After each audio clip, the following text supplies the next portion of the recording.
So, in today's video, everybody, we're going to be talking about Need for Speed 2019. We're going to be addressing some features. I feel like I'm doing this video a bit before than I wanted to do. I wanted to do it a couple of weeks down the line, but I feel like now is the time to actually be doing this video. So if you actually do enjoy it, please give it a thumbs up. If you are brand new to the channel, also hit that subscribe button and turn that bell notification, because trust me, I'm going to be uploading so much stuff about Need for Speed 2019, like the best builds, the best places to actually go. If there's abandoned cars, I'm definitely going to have those locations here on the channel. And like I said, you do not want to miss any of it at all. So firstly, we're going to be talking about when did Need for Speed Payback get revealed, and we're going to be comparing that to when Need for Speed 2019 could get revealed. Now, in 2017, Need for Speed Payback actually got revealed in May. That exact date was the 9th of May, and we actually did get a little teaser called Under the Hood is Back, and then we got our first link to actually see some information regarding Need for Speed Payback. Now, the thing actually could happen to Need for Speed 2019, we do not know, but it is highly likely it will. So I definitely do suggest, if you are following Need for Speed on Twitter or following me on Twitter, because anytime now from all the way to May, we could actually get any type of information regarding Need for Speed 2019. So definitely make sure you are following me on Twitter and also subscribe to the channel. I want to address and give some ideas of where the location could be about Need for Speed this year. Now, in Need for Speed Payback, we actually got the location of Fortune Valley, which I think is in America.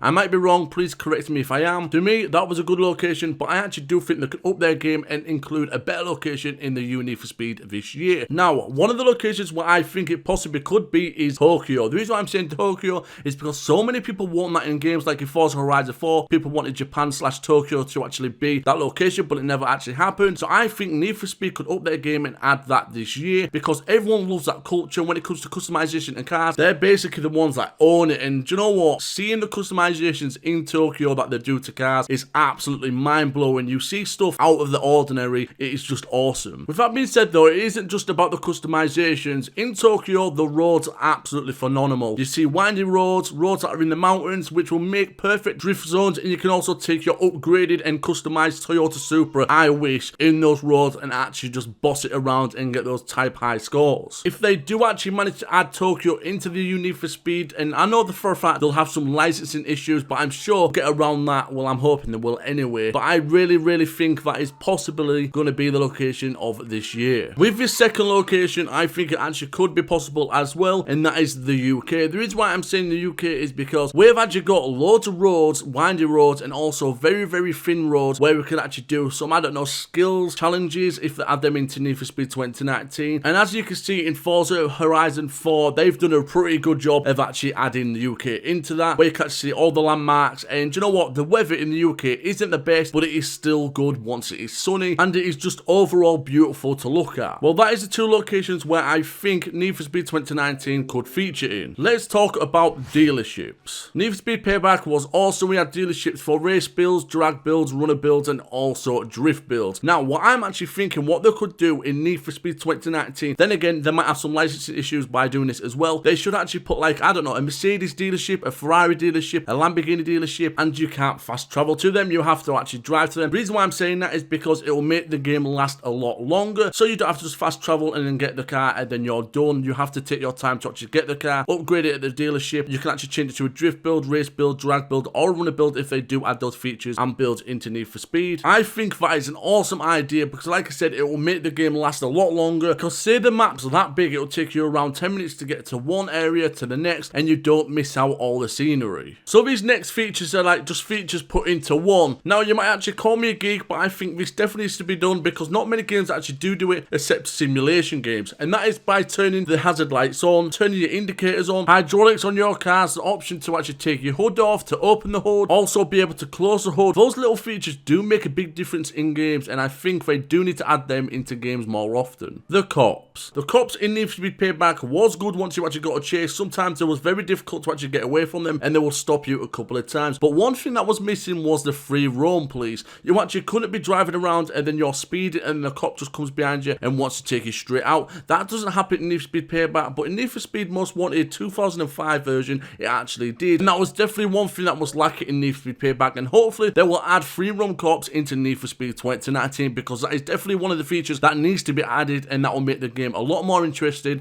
and a lot more difficult. Cooperative mode. Now, I want cooperative mode because I love to do games and races with my teammates, and just imagine being able to do the storyline missions with your teammates. simulate. Say that you're actually coming last and you're actually not that good at the game, but you've got an experienced driver with you that is your friend, and they do come first, then you do get the same amount of rewards and cash in game. Or to say someone is struggling on a certain mission, you can actually join that mission just to be able to do that one mission. I feel like that's very important, not just to your friends, but also as a community. Say if you're actually on like a YouTube video and someone needs help with a certain mission, you can just add them, join that mission, complete it together, and then on to the next one. The steering wheel support. Now it needs to be paid back. You could actually use a steering wheel. It wasn't actually active at first. We had to wait a couple of months before we could actually use our steering wheels, but once it actually got released and we could use them, it wasn't the greatest. To be honest, it was absolutely terrible. I've never actually been able to not use a steering wheel with a game until Need for Speed Payback actually announced that. And then to top it off, the steering wheel support wasn't the best either. So what we want is better steering wheel support and also better steering wheel from the start. And then if there's a problem with that certain type of steering, like if it's vibrating too much or the force feedback is too hard, we can also change them in the settings section. Let's talk about the cars that should be added into Need for Speed 2019. Now I've actually already done a video on this, but I'm going to explain what cars I think I should be involved in Need for Speed 2019, because I do definitely think this is important to address.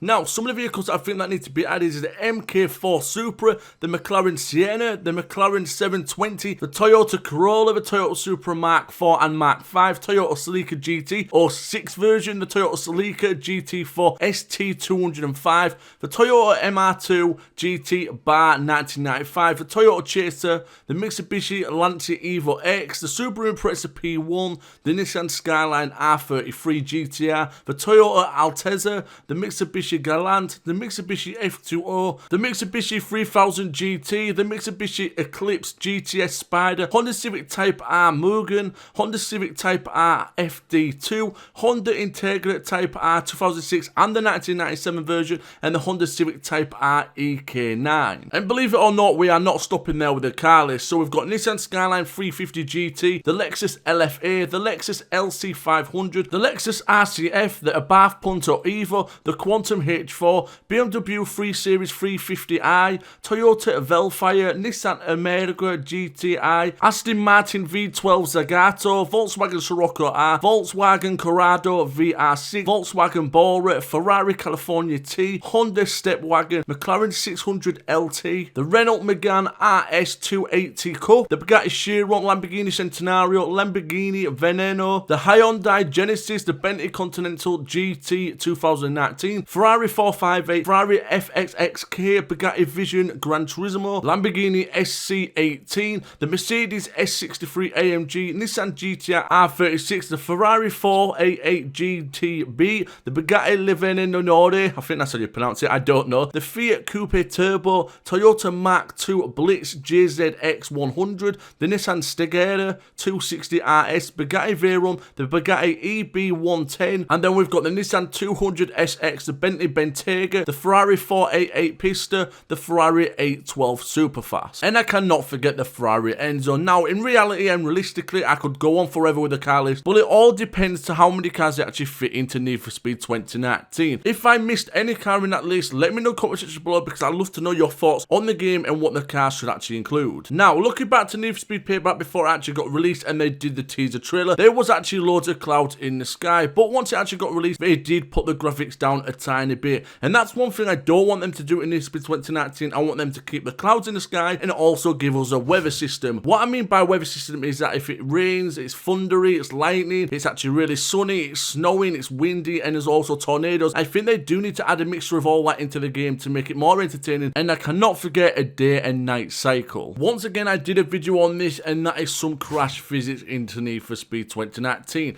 because in Need for Speed Payback, the crash physics wasn't the best. We actually didn't see too much damage once we crashed into a car at like 120 miles per hour. It was actually pretty poor, really. We only really saw the window screen smash and some bits come off, but if we actually do get an upgraded version and we do see, like in Need for Speed Shift, when you see the full damage, you see the engine bay, you see stuff fly off the car, and if you crash into the wall, it actually damages your engine, so your car can't get to the full potential of speed. Or if you crash into the left front of your car, you actually do lose some steering, so it actually moves to the side. I just think if they actually do some of these ideas into Need for Speed this year, I think it's got massive potential of being one of the best Need for Speeds they've ever made. And also the main thing is the driving physics. No brake to drift, we do not want that. If they do want to add that into Need for Speed this year, they should do like a little toggle on and off in the settings menu, so if you do want to use use it, you can use it, and if you don't have to. This video has been really lengthy, but I think it's been a really good one. I think I've addressed quite a lot of features that we need to add into the Need for Speed this year. If I did actually miss any features or any cars, please let me know in the comment section below, because I like to read all the comments and reply to as many people as I possibly can. Anyways, that is it for today's video. If you did enjoy it, please give it a thumbs up. I do appreciate everyone's support. It has been awesome over the past year. We have grown so much as a community. We're nearly at 90,000 subscribers.